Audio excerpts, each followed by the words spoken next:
Hey guys, and welcome to the Huffington Post. I am Theodore Huffman, and you know who I am. But I'm with this amazing woman right here.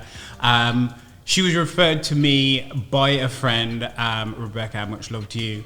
And and she does some amazing things, very impactful in her community and to other people. She's an entrepreneur, and just of the conversation that we've just had, she's a very, very switched on person. You need to listen to her story today. And can you introduce yourself? Yeah, I am Nicole, and I was like what you would call a slash career. And what I mean by that is I work for a business, but also have my own businesses as well. So I'm kind of doing the two at the same time. So it keeps me very busy. Mm-hmm. And Very, very busy. Yeah. So, when did you find value in yourself? I think I've naturally had always thought of myself quite highly. I know it sounds a bit. Why not? Of course, that's good. Positivity, and what I've been brought up to think, Nicole, you can be anything that you want to be. That's good. Don't let nobody tell you nothing. Mm-hmm. So I've always had that value, Mm-hmm. but I think having that value helps me help other people have that value. Of course. So through my role at the university and through Ideal Staff, me bringing value to other people is helping them and giving them a stepping stone to one, get a job. Yeah. And helping them see value in themselves. Mm-hmm. And that's where I get value as well. That's seeing good. them get value. Yeah. You're filling up your cup because your cup is overflowing. It's flowing. You're just like a positive person, so it's just beautiful. But like when you are, obviously you're giving to yourself and you're helping them, your cup's just overflowing into their cup and making them feel the value because you understand your value. And I feel so much better helping other people Mm-hmm. than, yes, I help myself, but I want to help More other people. and Yeah, more of people. course. Trust. Like there's the whole reason why we're here, innit? Like the human race is here, made by people, and then obviously you got to help your people. So it just makes complete sense. So like, could you tell me a time of when you've struggled and you've overcome that struggle? Because I know that your background is in recruitment, and recruitment is a tough background, and and business as well. Like business in general, there is tons of problems, and you've got to be a problem solver consistently. Yeah. So like, what scenario could you give us that you've overcome?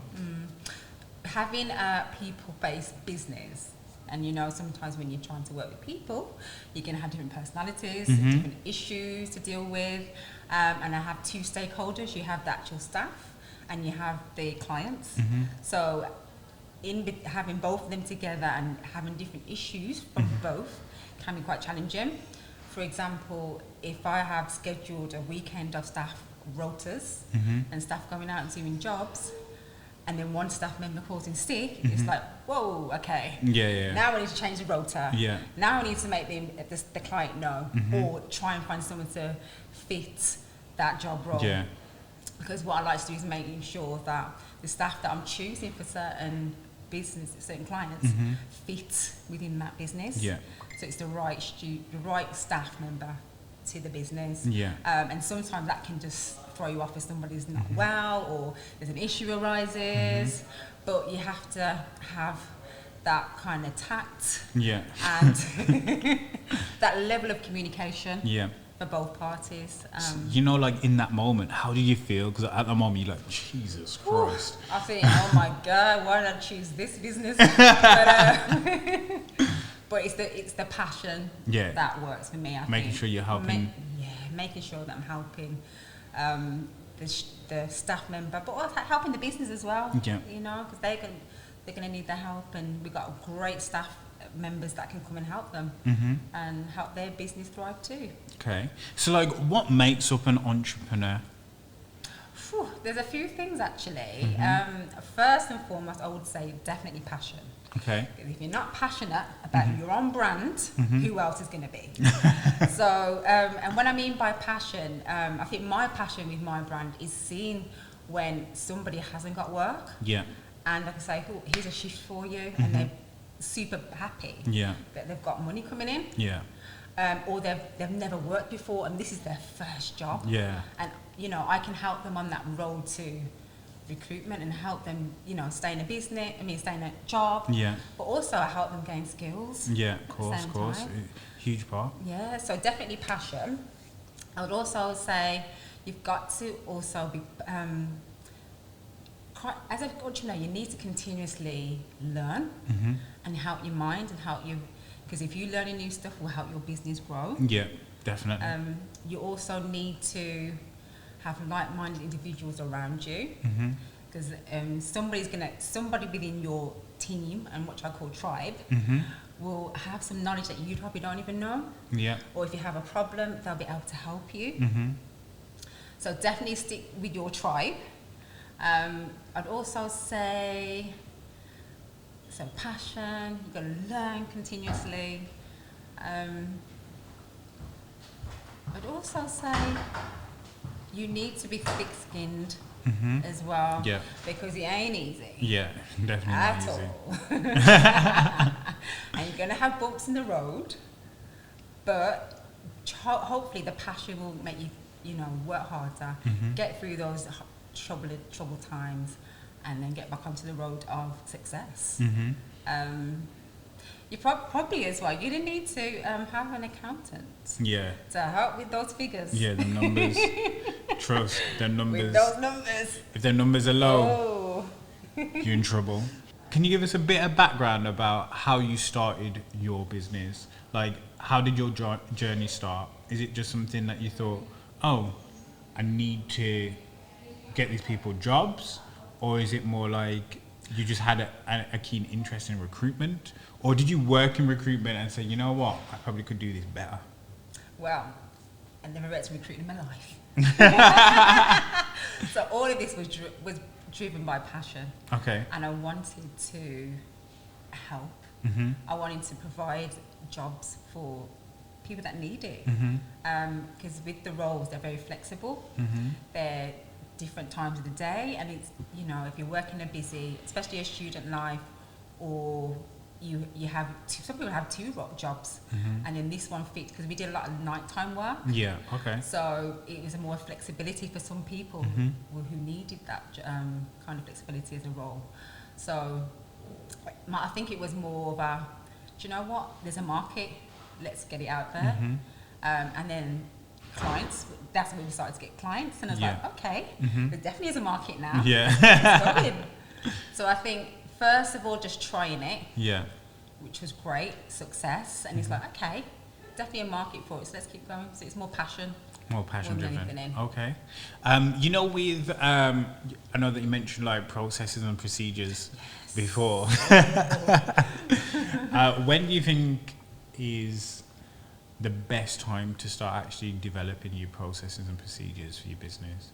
Is it something that you should just start the business and then do your processes and procedures after you get a few staff or a staff member, or do you reckon you should have it right at the start? Well, I probably didn't do mine till about 6 months later, because you understand the processes and you understand any issues that arise and how to deal with them. So I would say give it some time, because if you do it when you first start a business, you haven't really experienced it. Yeah, true. Yet. Very true. So give it time, because you're probably going to have to change it.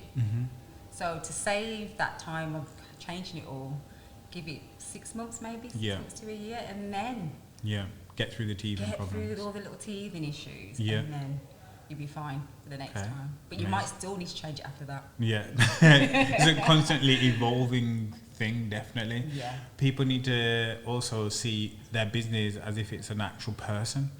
Like, you're actually feeding it the fuel. Remember, if you're growing as a business, things are going to change. Yeah. You might bring a new service in, like I did. Now we've got Ideal Digital, a digital side to it as well. Amazing. As a staffing side. So it's looking at different elements and strategies. You're going to change, you're going to evolve, you're going to pivot. So there's different things you're going to be doing. 100%. So, like, when do you feel like, when starting a business, when do you think is the right time to actually pivot a business? Because some people will carry on sticking at the same thing and it's not working. sometimes you would just be like, oh, I'm going to pivot or change the style of the business to fit the market. Like, when you feel the right time to pivot? I think for me, we kind of naturally did that. As the digital is the way forward now, so it's natural. I think when also somebody asks you for a service that you haven't provided, but instead of saying no, say yes. Yeah. Because that service is now could be a new arm to your business. Yeah. So there's I think, do it whenever it comes to you. Don't shy away from it. Try it. Yeah. Try it, and also as you adapt to the market, whatever's happening around you, and you think actually we could do this. Try it. You never know. Yeah. From like a market research perspective, how do you find like your market research? I know like a lot of it could be coming directly to you and say like, listen, we need this. Are there any other ways that you kind of looked at it, or that you've seen, okay, that would be a great opportunity for the future? Are there any type of ways that you research the market? There's a few ways. One could definitely, obviously, what's happening around you in your business circle, and seeing opportunities. Other ways, obviously, you got the press, you got the media that way, but also you yourself could be trying to be an innovator. Yeah. And try and bring something different to your business. Don't wait. Yeah. You could be the first person to do that. Yeah, 100%. So yeah, different elements really. Okay. That you can look into. Cool. So like, if the viewers and the listeners want to get in contact with you, how do they do that? Well, you can find, if you want to speak to me, I'm Nicole Rai on Facebook and Instagram. Yeah. If you want to be part of Ideal Staff, always looking for great staff, you can find us on LinkedIn, Instagram, Facebook and Twitter. And for my other business, Women with a Vision, you can find us on Facebook and Instagram. Cool. It's been amazing speaking with you and getting to know more about you, more insight into you, your mindset, your business. And I hope this conversation really resonates with a lot of people out there that are probably just starting up or even in business, because it kind of just gives you a refresher on business and your process and procedures, remembering to remain positive, remembering a lot of things we've covered in this video. Well, I highly recommend that you leave a comment down below. It'll be myself that will get back to you or this amazing woman. And don't be afraid to ask questions, because we'll get back to you.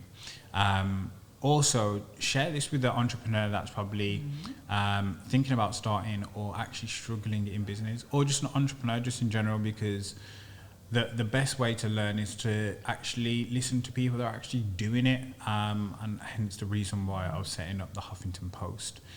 I want to say thank you very much for listening and watching, and I'll see you on the next show.